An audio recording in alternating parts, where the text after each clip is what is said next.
A Afins Cosméticos está lançando uma nova linha de produtos HD. Confira o passo a passo de como usar essa maquiagem.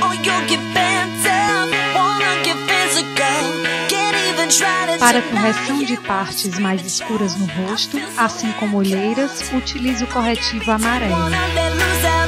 O corretivo Green HD serve para camuflar manchas vermelhas como marcas de acne e vasinhos. Após aplicar o corretivo Yellow HD nas áreas necessárias, aplique o Pan Stick. Ele possui boa cobertura e deixa a pele em tom uniforme. Para completar a maquiagem da pele, utilize o pó facial HD. Ele proporciona maior naturalidade na maquiagem sem deixar a pele pesada.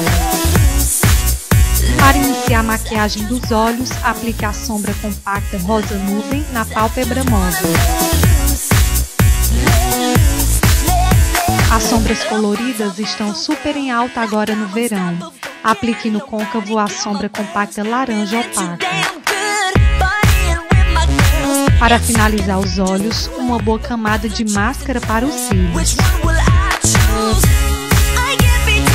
O blush bronze deixa a pele com um aspecto de saudável no verão, deixando você super na moda com a estação. Aplique nas maçãs em direção às têmporas. Por último, apenas um gloss para completar esse visual de verão.